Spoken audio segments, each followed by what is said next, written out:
we look to society to define what it looks like to be a good mom instead of putting your blinders up and saying, what do I think is being a good mom for my unique family? Yeah. What's the vision that I have with my husband on how life works, what we're striving towards, and allowing things to work around that, not the other way around. Like, oh, for me to be a good mom, I have to make everything from scratch. And for me to be a good mom, I have to sign up for all the volunteer activities at school and sign them up for all the different sports and burnout central. Let's reimagine mom life together. Mama Has Goals is your hub for relatable support and helpful resources that help you fuel yourself alongside motherhood. Your identity is bigger than mom, and whatever your goals are, together we're making them a reality. The biggest thing that can trip people up when they go to accomplish their goals or go after a dream or they get excited about something is when they want to go and tell someone about it that's closest to them and they're not as supportive as we'd like them to be, or they don't understand, or you're scared to tell them about it in general. And I'm super excited to bring this resource from the Mama's Business Blueprint to you today because Michelle Purta is a marriage coach, a wife, a mom of 3. And after struggling in her relationship, she realized that behind every successful marriage, there are essential skills that people need to have. Skills that become even more important once you have kids and become even more important when you're pursuing your goals, dreams, or a business. She has a passion for helping parents nurture their marriages so they can thrive while navigating the daily challenges that come with life and raising kids and businesses and whatever else.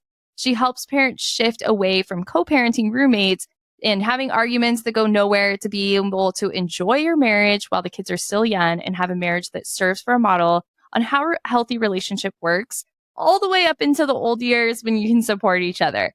I'm super excited to have Michelle's perspective in not just how to go from a place that maybe you're in a relationship you're not feeling supported and how you can work through that, or how you can nurture a good relationship to last the length of time.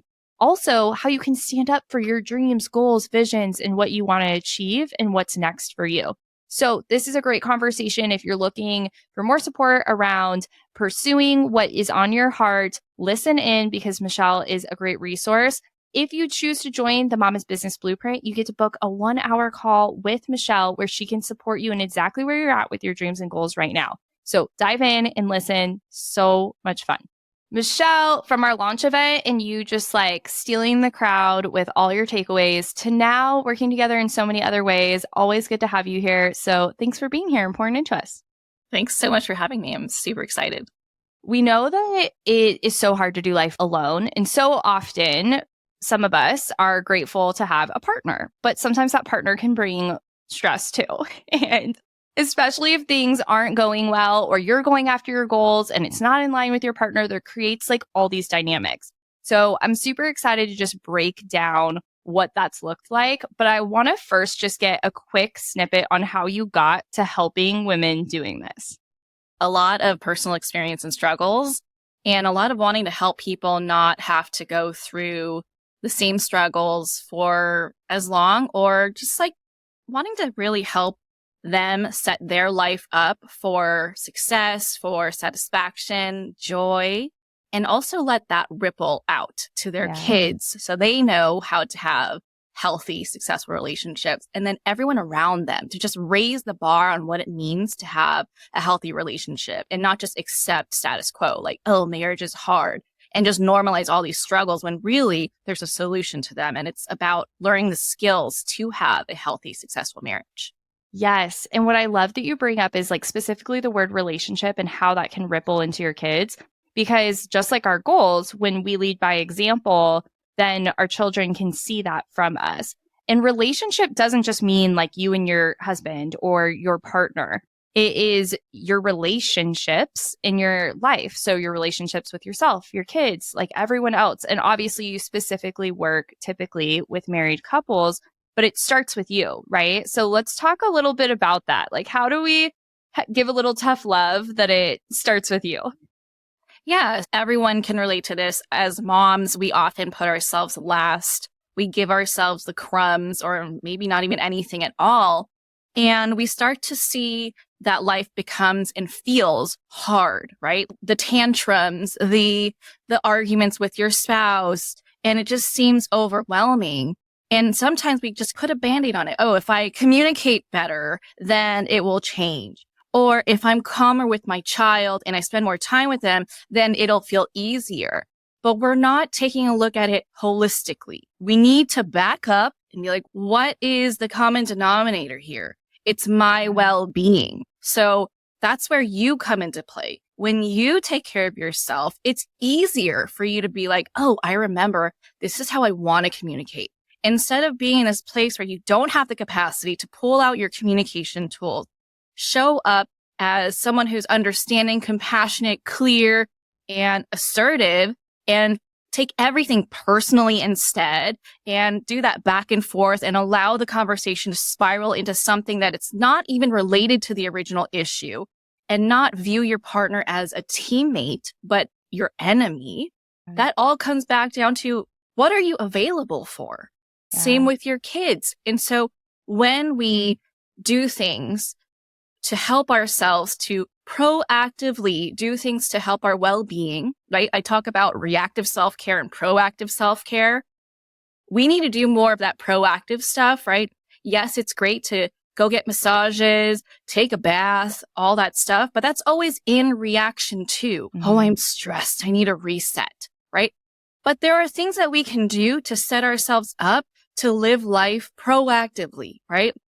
I'm talking boundaries. I'm talking making decisions that will help you get to where you want to go sooner, and even just who you surround yourself with, what thoughts you're thinking, how you talk about yourself and to yourself. That's real self-care. And when you do that type of self-care, that proactive type, it gets to build on itself and life gets to be easier, not easy, but easier. And it helps you have that capacity to show up as the connected, compassionate, playful wife, to show up as the present mom who's ready to play, who's ready to listen and not be like, can you stop talking with all these questions? Can you just leave me alone? Can I get 5 seconds in the bathroom? Like, when we feel like that outer reality, when our relationships feel challenging, that's a mirror being held up to you, being like, hey, you need to take some time to take care of you. Yeah. And I remember, I'm so close with my husband. And I remember someone telling me sometimes he can be your best friend, but you can't expect him to be everything for you. Like, Yes. You have to understand that. And I honestly, at that point, didn't think we had any issues, right? But I remember talking to someone like, oh, yeah, my husband's like my everything. And I remember that person responded, she's like, that's a problem. Mm-hmm. And I was like, what do you mean? And I think that it's important to understand, like, you don't have to have a bad partnership or a bad relationship to look at where you can improve things too. And you have to, like you said, hold the mirror up and say, okay, what am I relying on someone else for that's not actually fair for them to have to provide me? And if you're not, like you said, doing that proactive self-care or that proactive self-fulfillment or that proactive goal searching, soul searching, whatever it is that you want to do, you're now relying on someone else to bring that to you. And that's actually not fair. We don't want other people to rely on us for that because it would burn us out. And it's not fair for us to want that from other people. So how does that show up with your clients, and that they're maybe not in a state where they're like, oh my God, life is so challenging, but you're hearing some things that you're like, okay, but we're not setting ourselves up for success for the long haul? Yeah. So a lot of this comes with what they are choosing to do and assuming that they have to do them. Especially as moms, we look to society to define what it looks like to be a good mom instead of putting your blinders up and saying, what do I think is being a good mom for my unique family? Yeah. What's the vision that I have with my husband on how life works, what we're striving towards, and allowing things to work around that, not the other way around. Like, oh, for me to be a good mom, I have to make everything from scratch. And for me to be a good mom, I have to sign up for all the volunteer activities at school and sign them up for all the different sports, and burnout central. How about you leverage what you're good at, what your kids actually want to do, what would help the overall well-being of your family, and go from there, right? For us, I learned that I don't like to pack the weekends.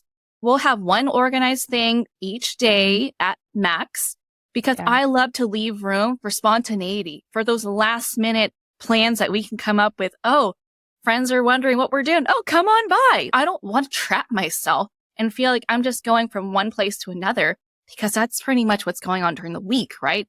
Between school, drop off and pick up, and school activities and extracurriculars. I want the weekends to be about us being together.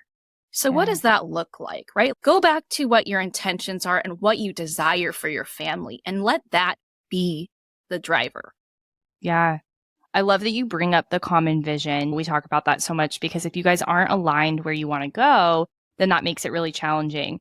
Now, for women that are interested in this program that you're going to be a resource for and they can connect with you one-on-one, maybe they've started a business or maybe they just have an idea and their vision isn't being well explained or well received to their partner or the other people in their life.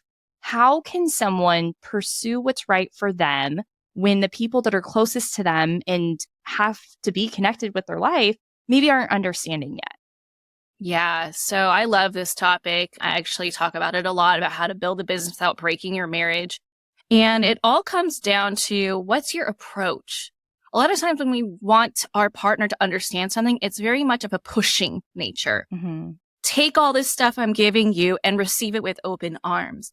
But that's not always the result, right? A lot of times they're going to be like, what does this mean for me? Right? And we forget to consider, what's their experience of it? What are their fears? What do you think they're thinking? Most of the time it is something that they're scared of, whether it's like, well, what does this mean for our quality time? Does this mean you're going to be working 24/7? I'm never going to see you and you're going to be cranky all the time. You're just going to be yelling at the kids and you're not going to hang out with me. That doesn't look appealing. Or does it look like, wow, you're starting to really want to invest big money on things? What does that mean for our family? Because it kind of looks like it's not guaranteed. And I have these grand plans because it's important for me to provide for our family. And you're depleting that account. Or afraid you're going to fail. And I don't want that for you. So I'm going to protect you by playing devil's advocate and bring up all these other things. And all of this stems from fear, and it can look like they're not supporting you. So what I would suggest that you do is try and get down to, what's the root of the problem here? It's not that they don't want to cheer you on. Obviously, if you chose the right partner, they want you to succeed. They want you to play full out as your best self. And if this is something that you're truly passionate about, I urge you to slow down, pause, and reflect on, what could it be? Because I know this man is here for me. I know that he supported me in all the other endeavors. What is different about this that I can touch on so I can open up the space, a safe space, for him to air out all his concerns so we can tackle it together as a team? Instead of just assuming, which our brains love to do, that he's just being an a-hole. Yeah. Now, something I really admire about you is you show up for your business and your client's so big and you are crushing it when it comes to like mom doing her thing with goals. But you also have some hard boundaries for family, like when you play game night, when you make sure that you are there for family, turned off and doing that. And that is really important. It's important to make sure that you make time for all your things. And in the class we have coming up, I call this the 3 P's to profit. And I talk about your people, your personal, and your professional. And you do this so well. So how did you get from a place that you were like, okay, we're working on our marriage. Now I'm going to help people do the same because I've been able to unlock some secrets. And now I also make sure that I balance all of my things to make sure I'm not getting burnt out in one area and I'm juggling the balls in a way that feels good. What are some of the ways that you maybe went through the dips of not having good boundaries to making sure you have good ones now? Yeah, I definitely had those dips for sure. I had those moments where every day felt like the same thing happening over and over again. And it felt like we as a family weren't moving the needle in the direction that we wanted it to. It was just like grinding. And it was like, what are we doing here? I don't even look forward to the next day because it's just going to be the same stuff over and over again. Stress, more stress, and then even more stress, and then go to sleep and then do it all over again. And so it really took this feeling of this kind of sucks. This life sucks. Like I love us. I love our life, but the way we're doing it sucks. So we had to really start being intentional about what is it that we desire? Going back to that vision. How do we want to develop our relationships with our kids? What type of marriage do we want to have when the kids are gone and the buffers are out of the way and we actually have a good amount of time to talk without being interrupted or having to do something and having squirrel brain because someone walked by asking for a snack, right? Yeah. You really have to hunker down and be like, okay, this is what's important to us. When we're old and gray, we want to still be playful. We still want to be best friends. We still want to have that like intimacy alive in us. What does that look like for us to get there? Reverse engineer the process. Okay, to get there, we can't just be like, pause for 18 years, right? We have to actively continue to connect with each other. What does that look like? Checking in with each other, spending quality time together, prioritizing connection, and not taking for granted your relationship because the only guaranteed relationship is the one with your kids. Your marriage, while it feels stable, it's not always stable, right? We go through ups and downs and they don't have to be there with you, just like you don't have to be there with them. It's easier, but if the life that you want isn't of being co-parenting roommates where you're just like, okay, let's talk about the house. Let's talk about what projects we're working on. Let's talk about kid stuff and you have to leave room for you guys. Because you guys are the bedrock of the family. It's because of you two that the family even exists. So make sure you are nurturing that on a regular basis and making that a priority. So what does that look like for me? That looks like having set days for us to do something. We don't set up like, okay, this is what we're going to do on this day and this is what we're going to do on that day, but leaving space for whatever that looks like. It could mean playing a card game. We've been liking Monopoly Bid because it's fast, it's fun, it's playful, competitive, or we'll watch a show together and cuddle in bed and just doze off together, whatever. It gets to be different every time. But in order for us to have the time and energy to do that, which is like the biggest complaint from most women is like, well, I don't have the time or the energy, or I just don't feel like we're in a good place for me to want to plan that.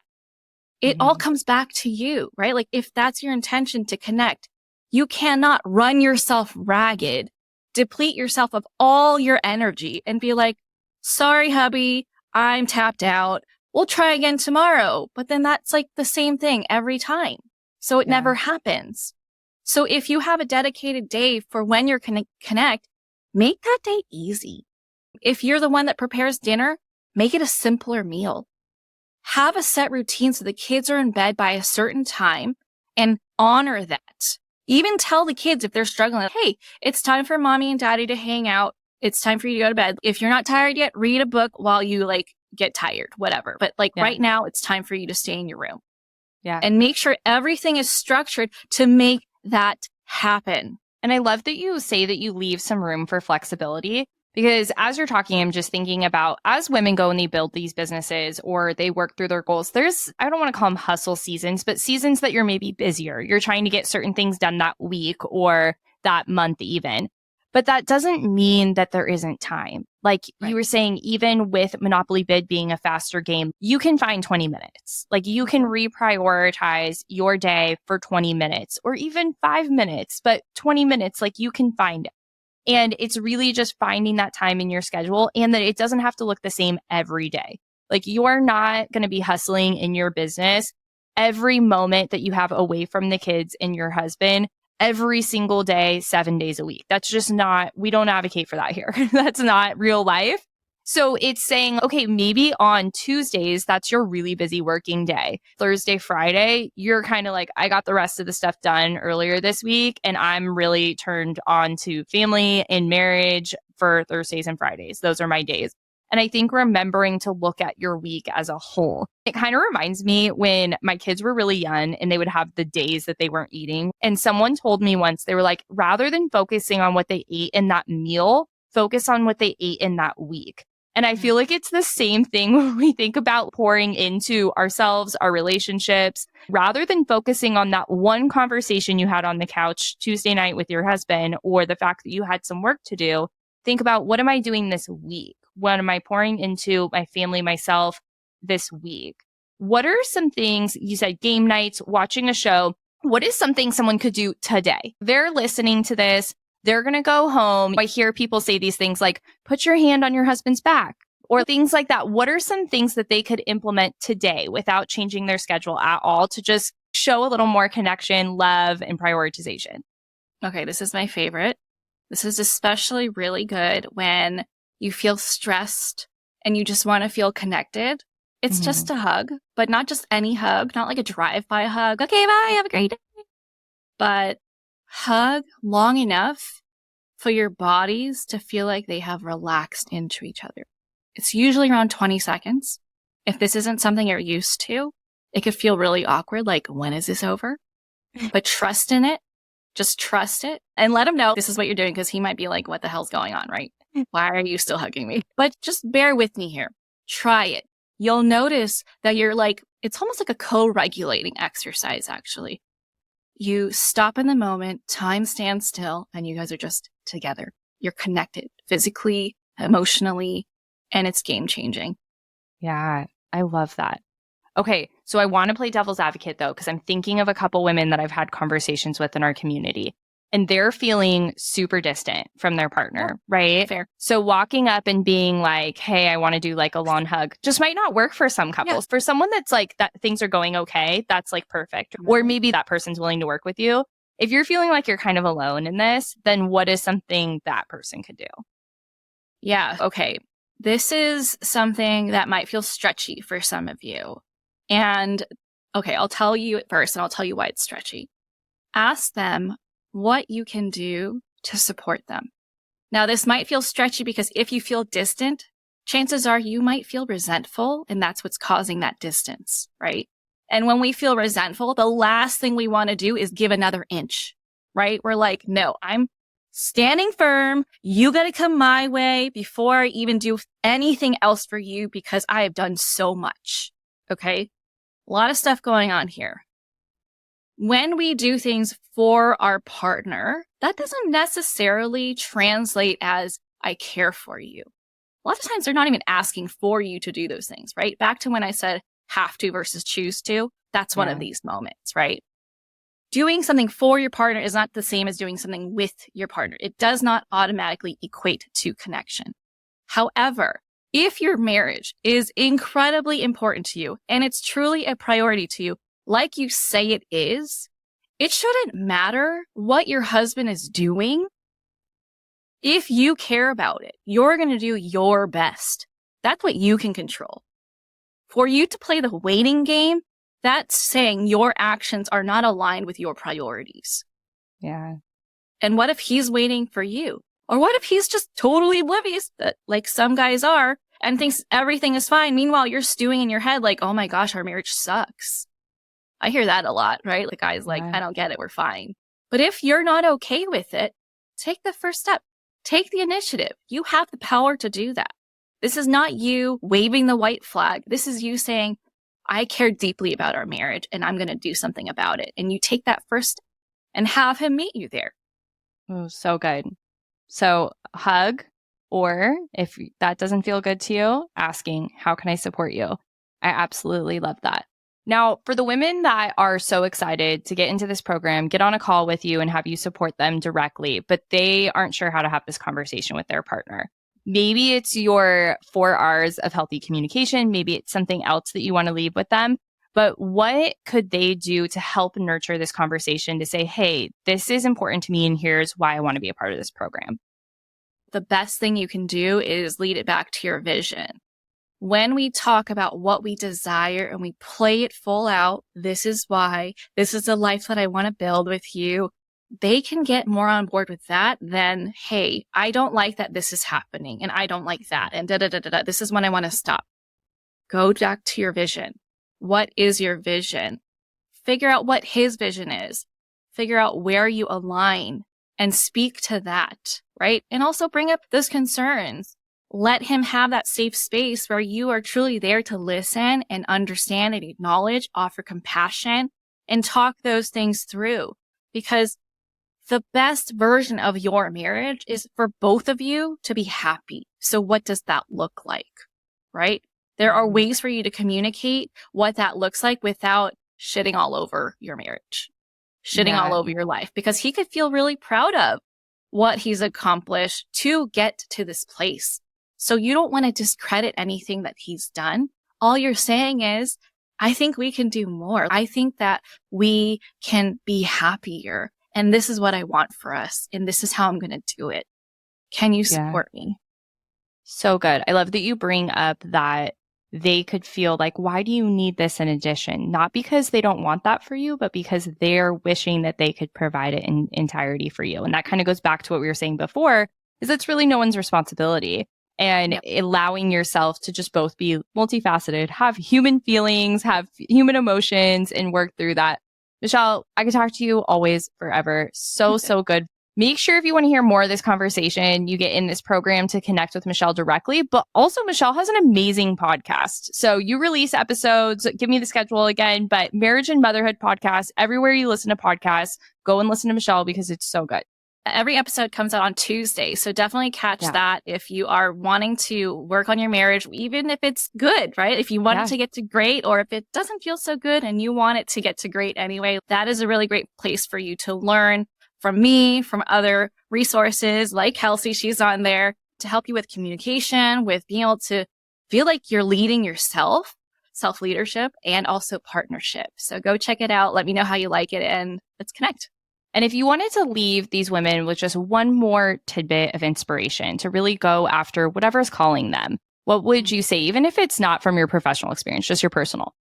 I say, if you want something, it's on your heart for a reason, go get it.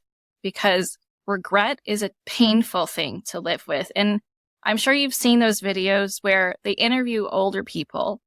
And the one thing that they say is, live life with no regrets, right? So if you want something, don't question whether it's for you, because if you wanted it, it's there for you. So connect with the people that will help you get there. Kelsey's a wonderful resource to help you do that. This program is a wonderful resource to help you do that. So give yourself that shot, bet on you, and go for it. Thank you so much, Michelle. So true. All right, we'll chat with you very soon. We absolutely love delivering free value to this community, and I cannot wait for you to see what is up next. Mark your calendars for September 26th because something incredible is coming your way. I'm so thrilled to announce a very special upcoming event designed to empower mompreneurs, current or aspiring, like you possibly, to achieve lasting success. We're going to dive deep into how to build and sustain your business while creating meaningful income alongside your family. The 3 Ps to Profit workshop is all about thriving in both business and family life, and you won't want to miss it. Visit the link in the show notes to register now. Did I mention it's free? Go grab that link.